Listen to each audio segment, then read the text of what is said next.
এখন কেন হচ্ছে মানুষ খুন, দুঃখের বোঝা বইছে অনেক গুণ। আজ কাল পরশু আসবে রে বিজয়, একদিন আসবে রে বিজয়। কালিমার সঙ্গে হাতে নিয়ে বাধার সাগর পার দিয়ে, কালিমার সঙ্গে হাতে নিয়ে বাধার সাগর পার দিয়ে এগিয়ে যেতে নেই ভয়। কথা বলুন ঠিক কিনা? আজ কাল পরশু আসবে রে বিজয়, একদিন আসবে রে বিজয়। আমাদের পথ চলা থামবে না তো কোনো দিন, ঠিক কিনা বলেন? আমাদের পথ চলা থামবে না তো কোনো দিন, এভাবে একদিন উঠবে বেজে আমাদের বিজয়ের বিন। যত বাধা আসুক না কখনো পিছু হটব না, যত বাধা আসুক না কখনো পিছু হটব না। আমরা মুসলিম কত ভয়, আজ কাল পরশু আসবে রে বিজয়, একদিন আসবে রে বিজয়, আসবে রে বিজয়, একদিন আসবে রে বিজয়। লিল্লাহি তাকবীর। কোন লম্বা হবে না ভূমিকা।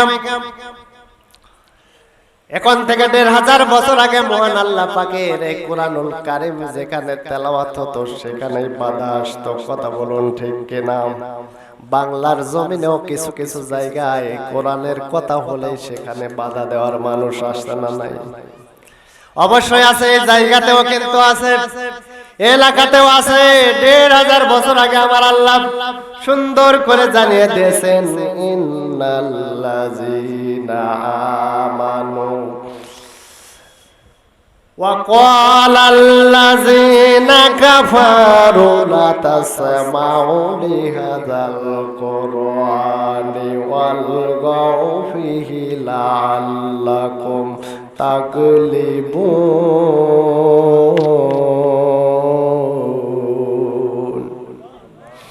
১৫০০ বছর আগে যেখানে এই কোরআনের আলোচনা চলতো, যেখানে এই কোরআন শোনানো হতো, সেখানেই কাফেররা এসে বাধা দিত। আল্লাহ পাক বলেন, তোমরা এই কোরআন শ্রবণ করো না। সে মুহূর্তে কাফেররা বলছিল। আল্লাহ পাক সেটা নোটিশ করে রেকর্ড করে ১৫০০ বছর আগে আমাদেরকে জানিয়ে দিয়েছেন। আল্লাহ পাক বলেন, কাফেররা ওই মুহূর্তে বলে, তোমরা যেখানে কোরআনের কথা হবে, কোরআনের আলোচনা হবে, সেখানে তোমরা শ্রবণ করো না, এবং কোরআনের আলোচনা হলেই সেখানে তোমরা গন্ডগোল করো, মারামারি করো, ফাসাদ সৃষ্টি করো। অথচ আল্লাহ জানাচ্ছেন, না না না, যদিও তারা সব কিছু করতে প্রস্তুত, কিন্তু তারা জয়ী হতে পারবে না। জয়ী হবে কেবল একমাত্রই কি? কোরআনে জয়ী হবে। আমার ভাইরা, এবারে আসুন আল্লাহ পাকের এই কোরআনুল কারীমের এই মাহফিলে বসে, জান্নাতের মধ্যে বসে যদি কোরআনটা শ্রবণ করেন, শুনেন, আমার আল্লাহ ১৫০০ বছর আগে একটা সুন্দর নোটিশ জারি করে দিয়েছেন। আপনি কোরআনকে যদি প্রশ্ন করেন, কোরআন আজকে এক দুপুর মানুষের কামলা দিলে ৫০০ টাকা পাওয়া যায়, একদিন কাজ করলে ১০০০ টাকা পাওয়া যায়। কোরআন তোমার কাছে প্রশ্ন, আমরা তোমার কোরআনুল কারীমের কথাগুলি শুনলে আমাদের জন্য আমাদের আল্লাহ কি করে রেখেছেন আল্লাহ পাক সুন্দর করে জানিয়ে দিচ্ছেন, ইন্নাল্লাযীনা আমানু ওয়া আমিলুস সলিহাত কানাত লাহুম জান্নাতুল ফিরদাউসি নুজুলা। জোরে জোরে বলুন আল্লাহু আকবার। আল্লাহ পাক জানেন নিশ্চয় যারা ঈমান আনে এবং সৎকর্ম করে ওই বান্দাদের জন্য আমি আল্লাহ জান্নাতুল ফিরদাউস রেডি করে রেখেছি। জোরে জোরে বলুন আল্লাহু আকবার। তার মানে এখানে আমরা কাজ করার জন্য যে কাজ করার জন্য এসেছি এটা কিন্তু আমাদের জন্য ইবাদত। কোরআন যতক্ষণ শুনবো এটা একটি ইবাদত। এখানে আমরা টাকা পাবো না, খাবার পাবো না, কিন্তু এখান থেকে আমার আল্লাহ জানিয়ে দিচ্ছেন জান্নাতের ব্যবস্থা করে রেখেছেন, তাও সর্বশ্রেষ্ঠ জান্নাত। আল্লাহু আকবার বলেন। এইবার আসলে কোরআনের মাহফিলে যে ব্যক্তিগুলো আসলে তাদের ঈমানটা মজবুত হয়, ভালো হয়। তাদের ব্যাপারে আমার আল্লাহ ১৫০০ বছর আগে একটি আয়াত দিয়ে জানিয়ে দিয়েছেন, আল্লাযীনা আমানু ওয়া তাতমাইন্নু কুলুবুহুম বিযিকরিল্লাহ। আলা বিযিকরিল্লাহি তাতমাইন্নুল কুলুব।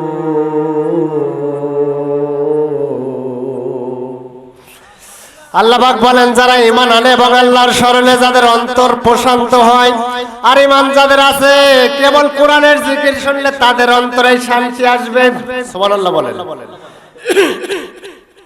তাহলে এই মুহূর্তে আমরা যারা কোরআন শুনতে বসেছি আমরা প্রত্যেকের অন্তরে কিন্তু শান্তি আসতেছে, আর আমরা প্রত্যেকে ঈমানদার ঘোষণাকার। আল্লাহর এবং আমাদের অন্তরে কোরআনের কথা শুনলে শান্তি আসবে।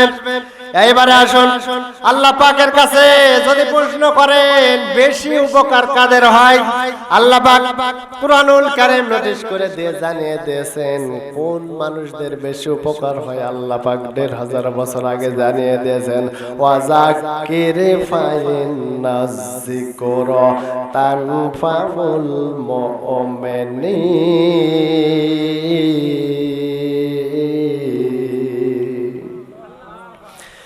আল্লাহ পাক বলেন ওদেরই উপকার হয় যারা আল্লাহর জিকির শুনলে মুমিনদের উপকার হবে, এটা ঘোষণা দিয়েছেন আল্লাহ। এই আয়াত থেকে বোঝা যায় যারা এই কোরআনের জিকির শুনে এদের অন্তরে শান্তি আসে এবং এদের উপকারই বেশি হয়। সুবহানাল্লাহ বলেন। এখন কাফির বেঈমান ফাসিক যারা এদের অন্তরে শান্তি আসবে না। এইবার আসলে মাহফিলটা করার জন্য ১.৫ মাস আগ থেকে এলাকায় মাইকিং করে দাওয়াত দিয়ে জানিয়ে দেওয়া হয়েছিল। বৃষ্টির কারণে মাহফিলটা হয় নাই, আলহামদুলিল্লাহ সেই দিন হয় নাই, কিন্তু আজকে আল্লাহ কবুল করেছেন। ঠিক কিনা বলেন? আজকে মাহফিলটা হচ্ছে, যেহেতু এই মাহফিল হওয়ার কথা এলাকার মানুষ যারা যত মানুষ শুনেছে, এই মানুষ যারা এই মাহফিলে আসে নাই তাদের ব্যাপারে আমার আল্লাহ ১৫০০ বছর আগে কোরআনুল কারীমের মধ্যে একটা সিদ্ধান্ত দিয়ে দিয়েছেন। কি সিদ্ধান্ত দিয়েছেন? যারা আমার কোরআনের জিকির হবে, এই ওয়াজটা হবে, শোনার পরে যে মানুষগুলি বাড়িতে বসে আছে তাদের ব্যাপারে আমার আল্লাহর সিদ্ধান্ত ১৫০০ বছর আগে আল্লাহ জানিয়ে দিয়েছেন। ইয়াসমাউ আয়াতিল্লাহি তুতলা আলাইহি সুম্মা ইউসিররু মুস্তাকবিরান কাআল্লাম ইয়াসমা ফাবাশশিরুহু বিআযাবিন আলীম।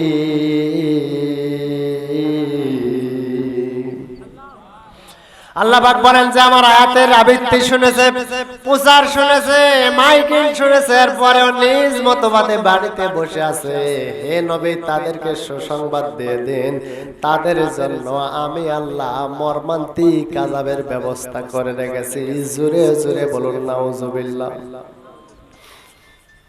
তার মানে যারা আসে নাই এদের জন্য মর্মান্তিক আযাবের ঘোষণা দিচ্ছেন কে? এইবারে আসুন আমরা যতটুকু মানুষ এসেছি আল্লাহ যাদেরকে কবুল করেছেন, আমাদের দায়িত্ব, আমাদের একটাই নিয়ত আজকের হতে হবে, মাহফিল চলবে যতক্ষণ, ময়দান ছাড়া যাবে না ততক্ষণ। কথা কার? মাহফিল চলবে যতক্ষণ ময়দান ছাড়া যাবে না ততক্ষণ ঘোষণাকার।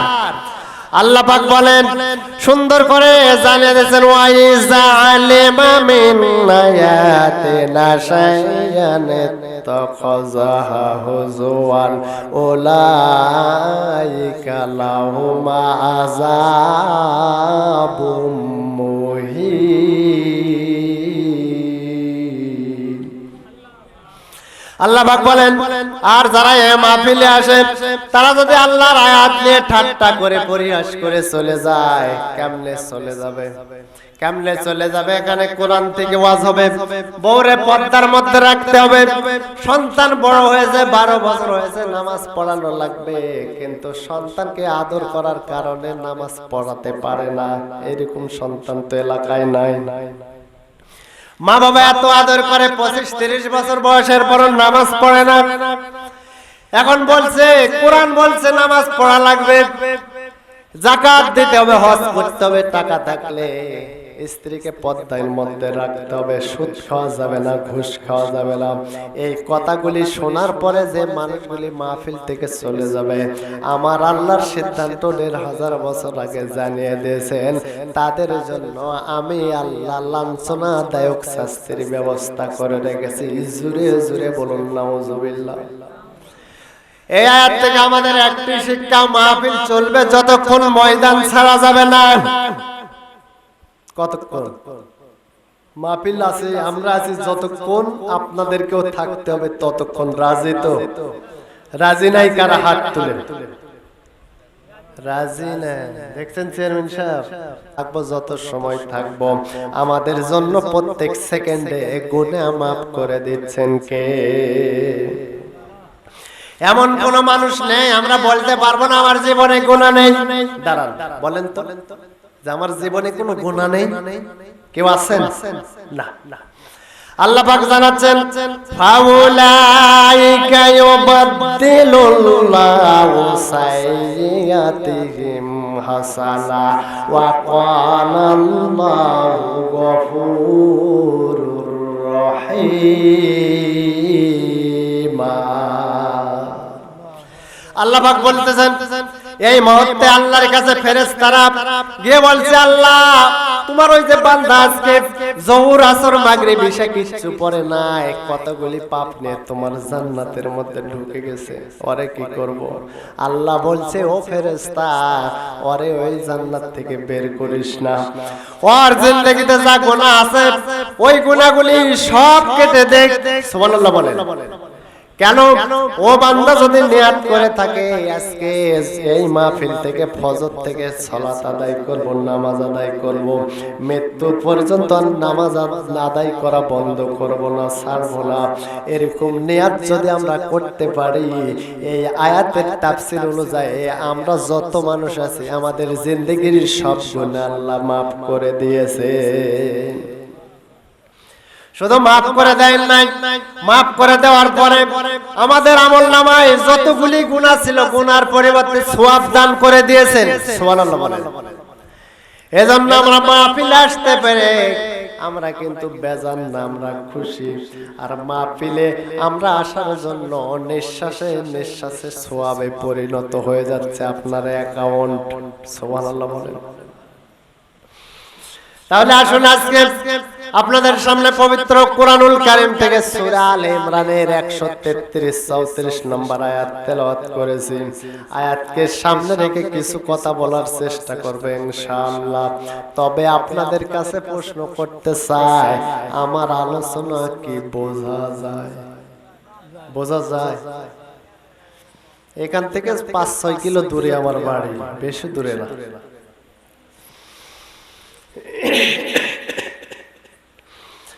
তাহলে এবারে আসুন, আজকে আমার আলোচ্য বিষয় হচ্ছে ইসলামের ক্ষেত্রে রাগ করা জায়েজ আছে, আবার ইসলামের রাগ করা জায়েজ নেই, হারাম।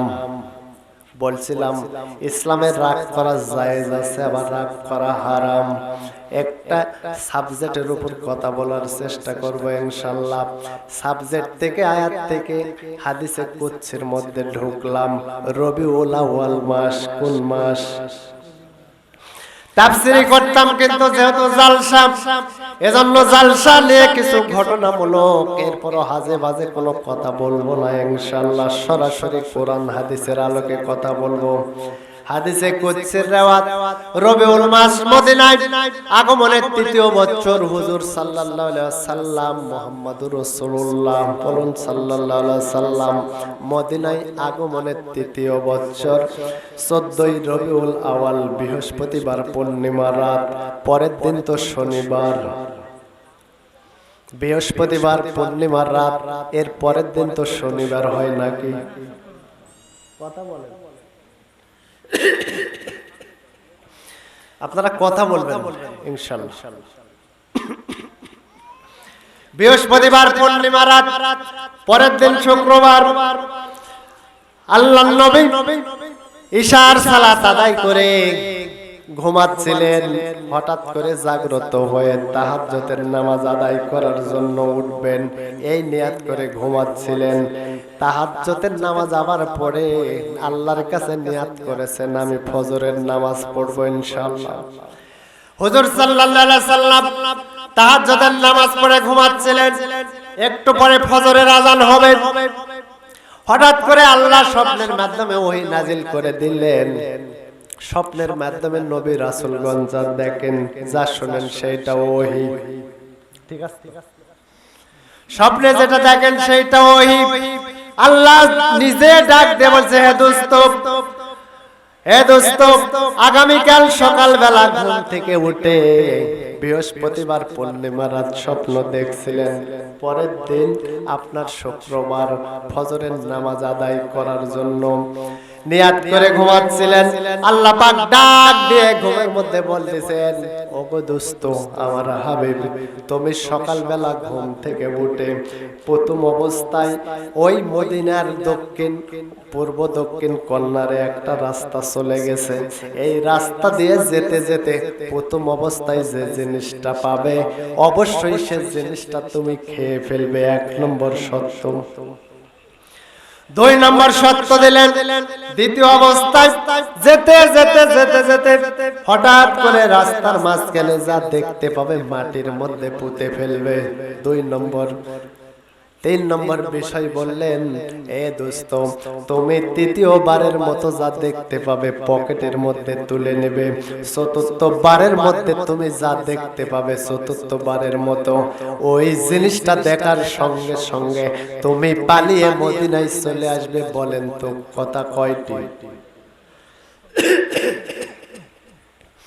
৪টি বিষয় আল্লাহ স্বপ্নের মাধ্যমে জানাচ্ছিলেন, হাদিসে কুদসির মধ্যে ঢুকেছে। এইবারে হঠাৎ করে শুনতে পেলেন, আসসালাতু খায়রুম মিনান নাওম।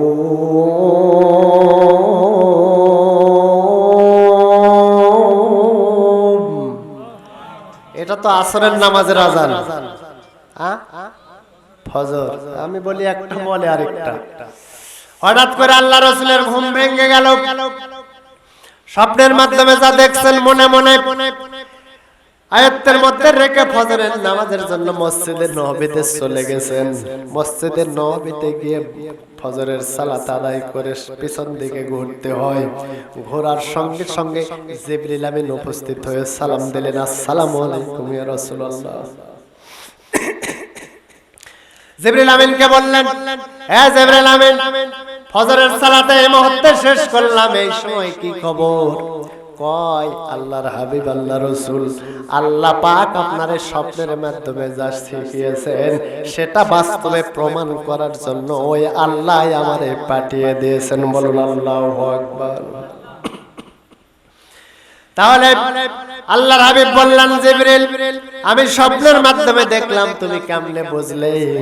কয়, আল্লাহ রাসূল, আপনি স্বপ্নের মাধ্যমে দেখেছেন, যা কিছু ঘটনা ঘটেছে সব কিছু ঘটনার মূল দায়িত্বে আমি ছিলাম। আল্লাহু আকবার।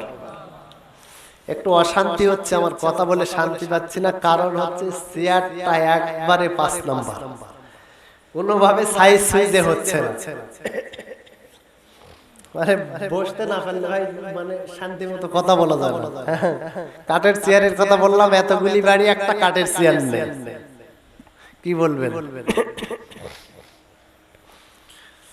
এইবারে আসুন, স্বপ্ন দেখলেন কিবারের রাত? বৃহস্পতিবার, পূর্ণিমার রাত। পরের দিন শুক্রবার, ফজরের নামাজ শেষ করে আল্লাহর হাবিব সাল্লাল্লাহু আলাইহি সাল্লাম আছেন, একদল সাহাবী আছেন, একদল ফেরেশতা আছেন, জিবরিল আমিন আছেন। আল্লাহ পাক স্বপ্নের মাধ্যমে বলে দিয়েছেন, হুজুর সাল্লাল্লাহু আলাইহি সাল্লামকে বলে দিয়েছেন, মদিনার পূর্ব দক্ষিণ কর্নারে একটা রাস্তা চলে গেছে। এই রাস্তা বেয়ে বেয়ে চলে যাওয়ার পর প্রথম অবস্থায় যা পাবে কি বলছে? খেয়ে ফেলবে। প্রথম অবস্থায় যা পাবে। এইবারে যেতে যেতে যেতে যেতে মনে করেন পাজর ভাঙ্গা পার হয়ে চলে গেছে চিত্ত ডাক্তারের বাড়ি, ডাক্তারের মোড়। ডাক্তারের মোড়ে যাওয়ার পরে দেখতেছে রাস্তার মাঝখানে বিশাল একটা পাহাড়। কি বললাম? পাহাড়। আপনারা গালি গুলি মানুষ বলুন তো, পাহাড় কি খাওয়া যায়? এইবারে আল্লাহ রাসূল পাহাড়ের কাছে গিয়ে জিবরিল আমিনকে বললেন, জিবরিল আমিন এখন কি করব? কয়, ও আল্লাহ রাসূল, আল্লাহর হাবিব, আল্লাহ যা বলেছেন তাই করতে হবে। কয়, আল্লাহ তো বলেছেন রাস্তার মধ্যে প্রথম অবস্থায় যা পাবে খেয়ে ফেলবে। এখন আপনারা গালিগুলি মানুষ বলুন তো, বিশাল আকার পাহাড় কি মানুষ খেতে পারবে? না। জিবরিল আমিনকে আবার বললেন, আল্লাহ রাসূল বললেন, জিবরিল আমিন একটু ভালো করে আমারে উপদেশ দিয়ে দাও, আমি কি করব? কয়, আল্লাহ যেহেতু বলেছে খাওয়ার কথা, আপনি বিসমিল্লাহ বলে হাত দেন। বিশাল পাহাড়ে বিসমিল্লাহ বলে যেমন হাত দিয়েছে, সঙ্গে সঙ্গে এরকম একটা গ্লাসে পরিণত হয়ে গেছে। সুবহানাল্লাহ বলেন। এক গ্লাস পানি, এইরকম এক গ্লাস পানিতে পরিণত হয়ে গেছে। হাদিসে কুদসির মধ্যে থেকে বলছি, যেমন তেমন হাদিস না, কোরআনের পরে যার স্থান হাদিসে কুদসির রিওয়ায়াত। আল্লাহর নবী এক গ্লাস পানি পান করলেন। পান করার পরে রওনা দিয়েছেন।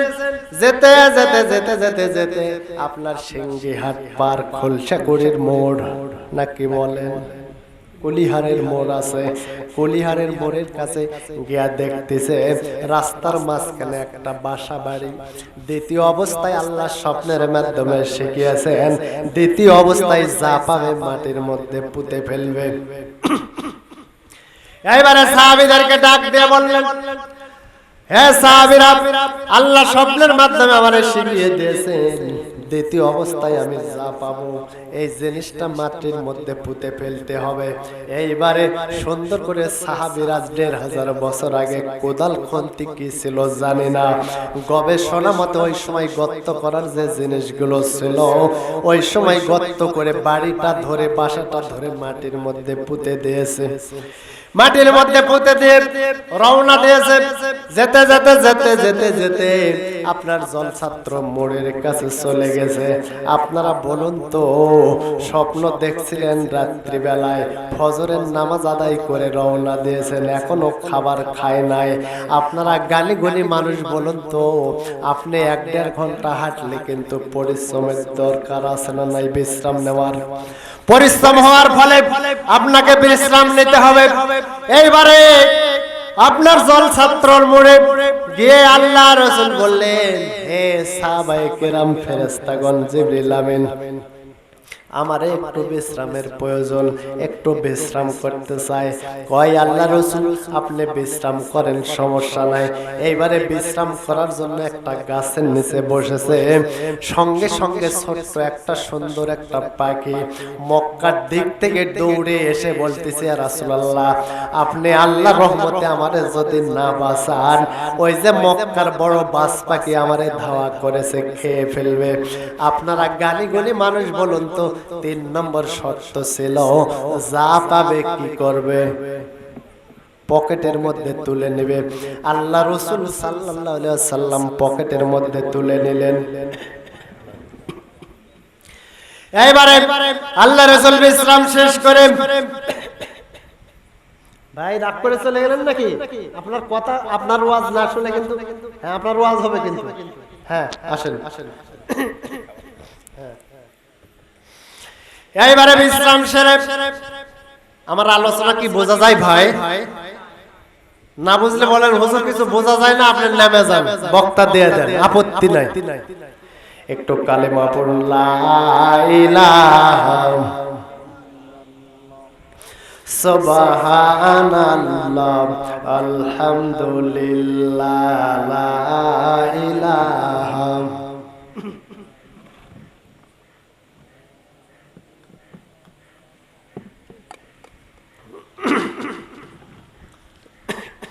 সুবহানাল্লাহ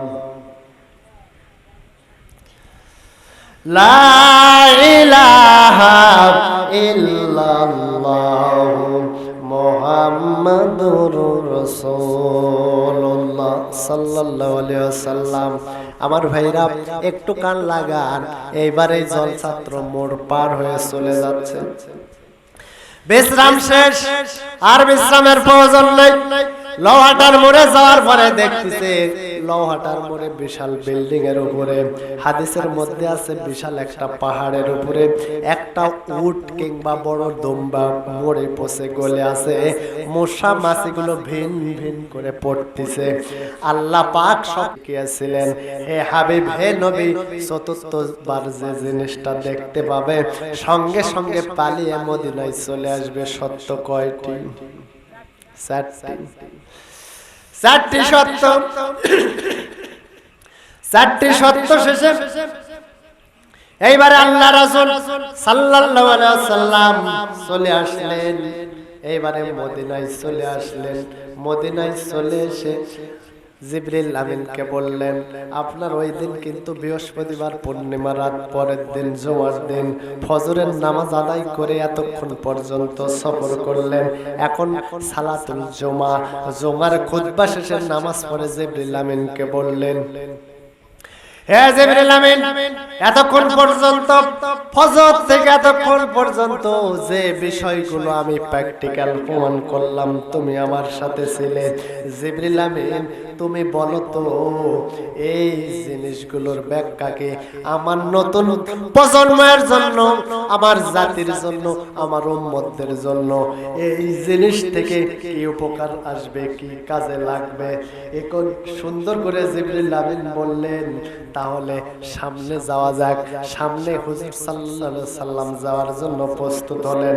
এবারে হুজুর সাল্লাল্লাহু আলাইহি সাল্লাম বলল যে বিষয়গুলি একটু ব্যাখ্যা করে দেওয়া হোক। এইবারে আসুন, প্রথম অবস্থায় যাওয়ার পরে, প্রথম অবস্থায় পাজর ভাঙ্গা পার হওয়ার পরই একটা বিশাল পাহাড় দেখতে পেয়েছিল।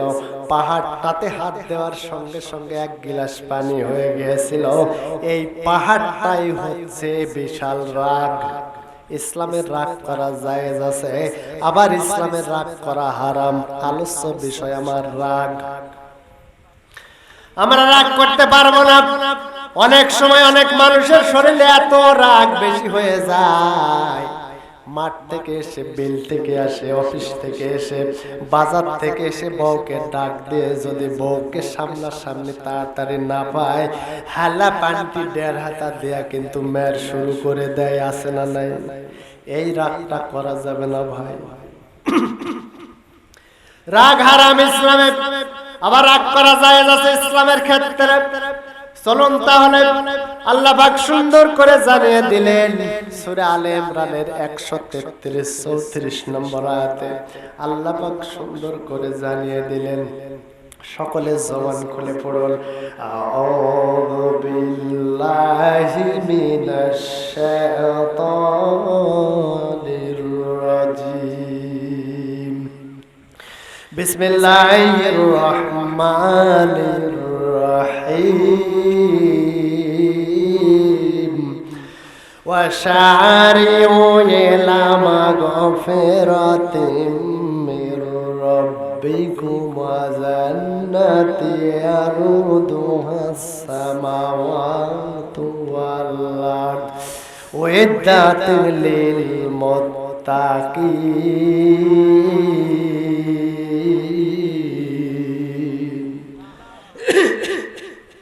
আল্লাহ পাক বলেন, তোমরা ধাবিত হও তোমাদের সেই প্রতিপালকের ক্ষমা এবং সেই জান্নাতের দিকে যার প্রশস্ততা আকাশ এবং পৃথিবীর সমান, সুবহানাল্লাহ কোন, যেটি আমাদের জন্য, মুত্তাকিদের জন্য, ঈমানদারদের জন্য মহান আল্লাহ পাক প্রস্তুত করে রেখেছেন। জোরে বলুন আল্লাহু আকবার। তাহলে মুত্তাকি কারা? এই মুহূর্তে মুত্তাকিদের কয়েকটি আয়াত, অনেক আয়াত আছে, অনেক বৈশিষ্ট্য আছে। কয়েকটি বৈশিষ্ট্যের মধ্যে পরের আয়াতে কয়েকটি বৈশিষ্ট্য আল্লাহ পাক দিয়ে দিয়েছেন।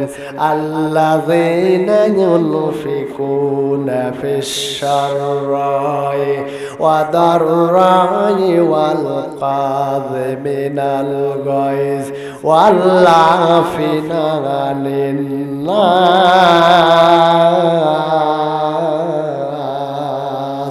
ওয়াল্লাহু ইউহিব্বুল মুহসিনিন।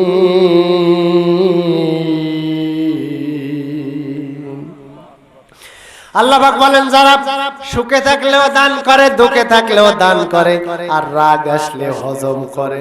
সুবহানাল্লাহ কোন, বারবার রাগের বিষয়টা আসতেছে।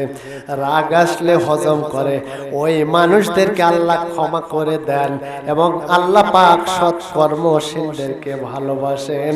আর আল্লাহ পাক এরকম লোককেই বেশি ভালোবাসেন। জোরে বলুন আল্লাহু আকবার। তার মানে আপনি সুখে থাকলেও দান করবেন, দুঃখে থাকলেও দান করবেন। যে অবস্থায় আছেন আপনার দান করার সামর্থ্য আছে, আপনি দান করবেন। নির্দেশকার আপনার রাগ আসলে হজম করবেন, নির্দেশকার। এইবারে আসুন ছোট্ট একটি ঘটনার মধ্যে ঢুকলাম। নবীদের মধ্যে সবচাইতে রাগী নবীর নাম কি ভাই? কোন নবী? মুসা। এতগুলি মানুষ,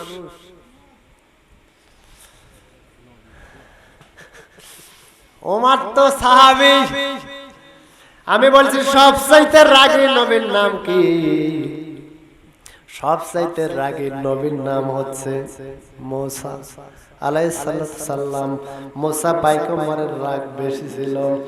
মুসা আলাইহিস সালাম এর জীবনীতে দেখলাম ছোট্ট করে বলতে চাই, সে ছোটবেলা থেকে লালিত পালিত হয়েছিল ফেরাউনের বাড়িতে।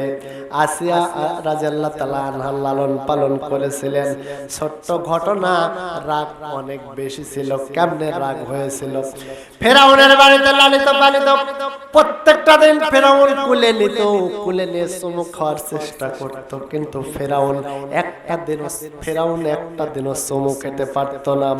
যেমন চুমু খেতে যেত, আল্লাহর নির্দেশ হতো ছোট মাসুম বাচ্চা হলে কি হবে, জিবরিল আমিন দিয়ে নির্দেশ দিত, না খবরদার ফেরাউন, মিস্টার ফেরাউন, এ যেন আমার মুসা পয়গম্বরের গালে মুখ লাগাতে না পারে, খবরদার না। এবার হঠাৎ করে একদম জোর করে চেপে ধরে একবারে কাছে নিয়ে গালে যেমন চুমু দিয়েছে। মুসা আলাইহিস সালাম একবারে ছোট বাচ্চা, এমন জোরে একটা শট দিয়েছে, তাফসীরে মুফাসসির লিখেছে দুইটা দাঁত খুলে জমিনে পড়ে গেছে। সুবহানাল্লাহ বলেন। এইবারে মুসা পয়গম্বরকে আর রাখতে চাই না। আরে কারে লালন পালন করতেছি, দুধ কলা দিয়ে সাপ পুষতেছি। আসিয়া এদিকে আসো, আসিয়া তোমারে অনেক ভালোবাসে, আই লাভ ইউ, অনেক মহব্বত করে। আসিয়া তুমি জলদি আসো। কয় কি হয়েছে? এই যে দেখো তোমার ছোট্ট লালন পালন করা শিশু বাচ্চা আমারে গালে এমন একটা থাপ্পড় দিয়েছে, দুইটা দাঁত খুলে জমিনে পড়ে গেছে। না না, আমি আগে থেকে বলি আসিয়া, এ ছেলেটা যেমন তেমন ছেলে হতে পারে না। আরে আমি পরীক্ষা করতে চাই। এইবারে পরীক্ষা করার জন্য কর্মচারীদেরকে ডাক দিল। কর্মচারীরা, আরে তোমরা এদিকে আসো। কয় স্যার কি হয়েছে? এই যে ছেলেরে পরীক্ষা করা লাগবে। জবরুত পাথর আনা হলো আর আগুন আনা হলো। জবরুত পাথর এক পার, আগুন এক পার দেওয়া হলো। মাসুম বাচ্চা হলে কি হবে? মাসুম বাচ্চা হলেও বুঝে সে নবী হবে। সে জবরুত পাথরের দিকে হাত নিয়ে চলে যায়। আল্লাহ পাক বলছেন, হে জিবরিল জলদি করে যাও, আমার মুসা যদি এই মুহূর্তে জমরুত পাথরে হাত দেয় তাহলে ফেরাউন বুঝবে মুসা বুঝে ওরে খতম করে ফেলবে, মেরে ফেলবে। শীঘ্রই যাও যাও যাও। আর হাতটা নিয়ে আগে সঙ্গে আপনার আলা জিহ্বাটায় আঘাত লেগে ছোট হয়ে গেল।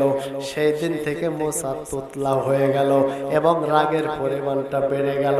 এখন আপনারা গানি গুলি মানুষ বলুন তো, এই রাগটা কিন্তু আল্লাহ করে না, ফেরাউন বাড়িয়ে দিয়েছে, ঠিক কিনা বলেন?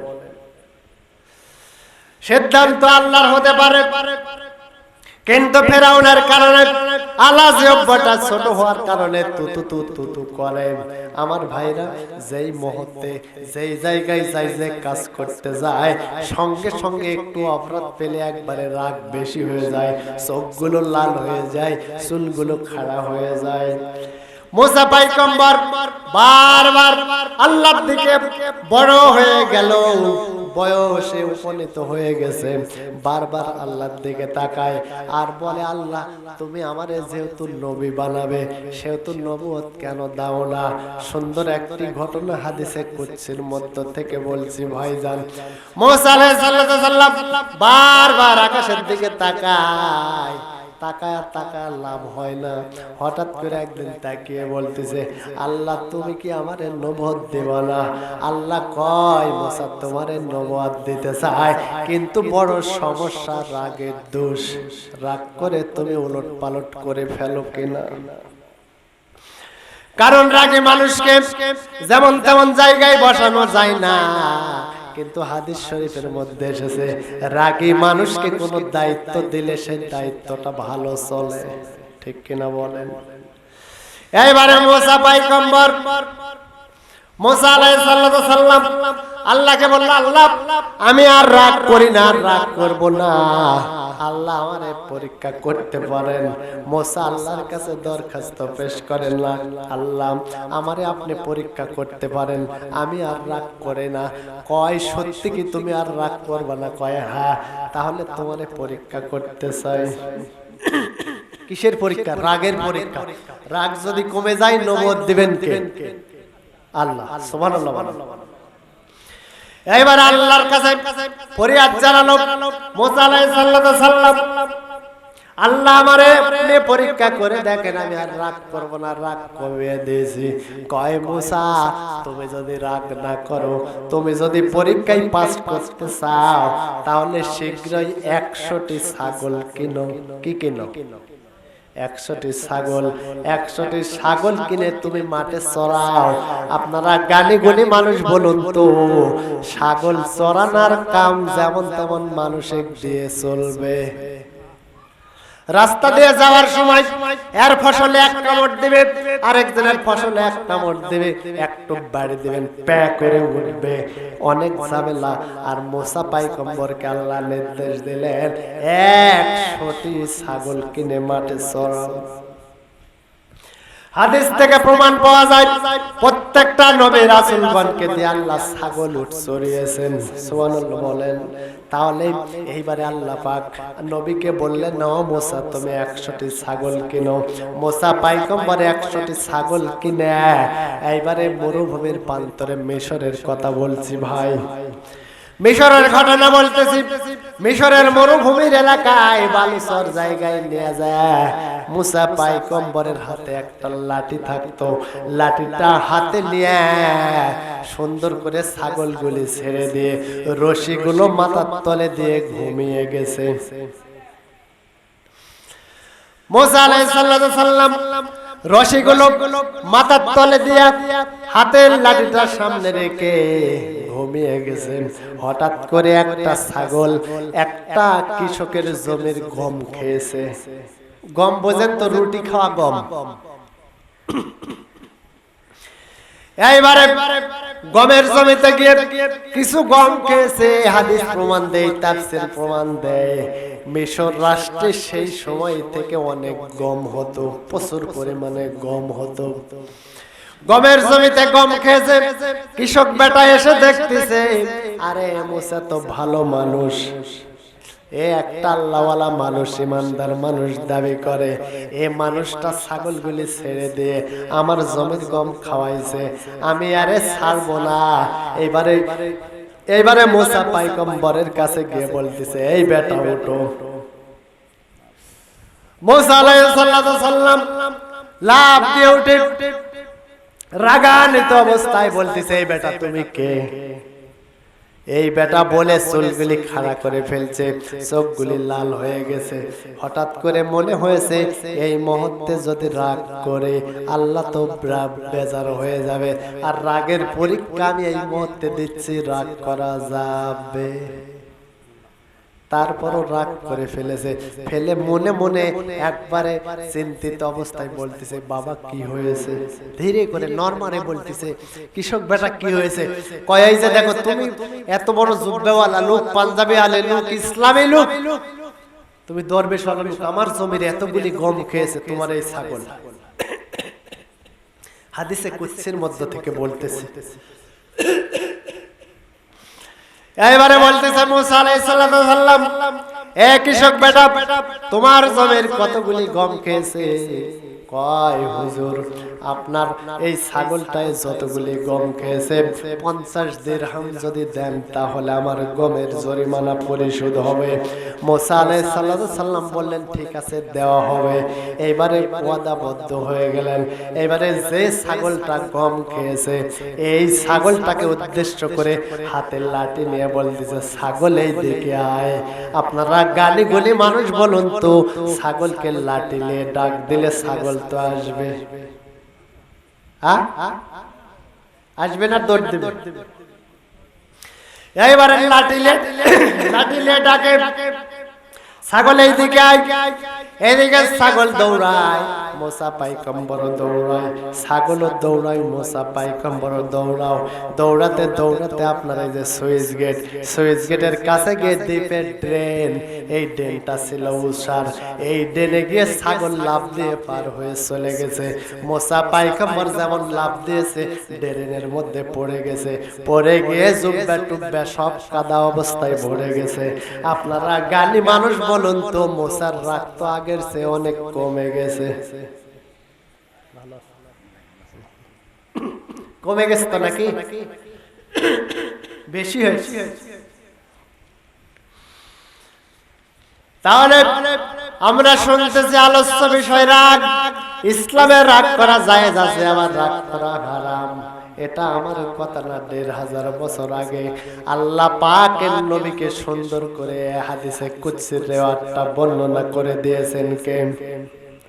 সুবহানাল্লাহ, আলহামদুলিল্লাহ, লা ইলাহা ইল্লাল্লাহ, সুবহানাল্লাহ।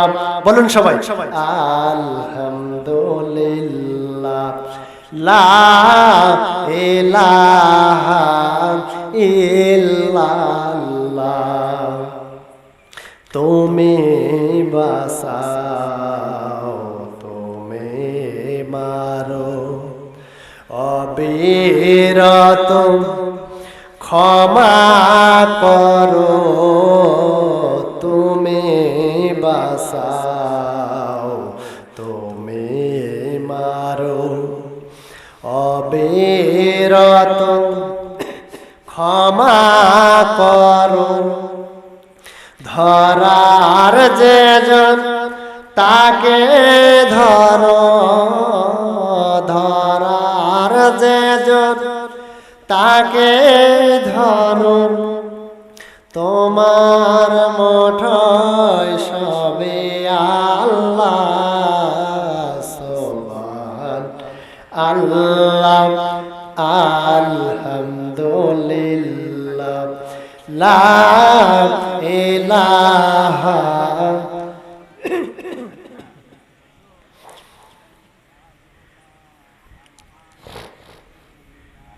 লা ইলাহা ইল্লাল্লাহ,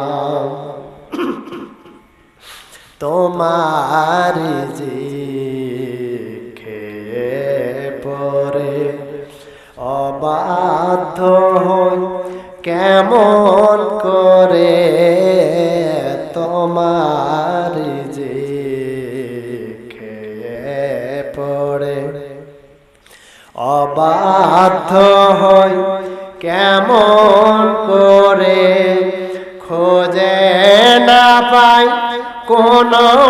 ভাষা খোঁজে না পাই, কোন ভাষা শকর গজার করার আল্লাহ সুবহান আল্লাহ আলহামদুলিল্লাহ লা ইলাহা ইল্লাল্লাহ লিল্লাহি তাকবীর।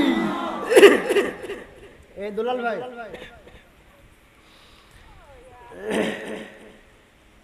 দুলাল ভাই, ভাই বিষয় হচ্ছে মুসা আলাইহিস সালাম কাদর মধ্যে পড়ে গেছে, ছাগল কিন্তু ড্রেন পার হয়ে চলে গেছে।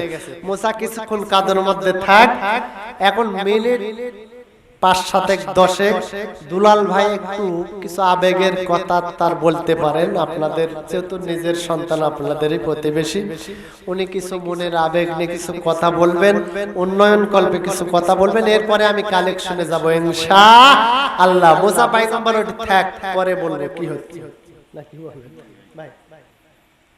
এটাই বলবেন ওই সাইডে মাইক না দাঁড়াও গেল।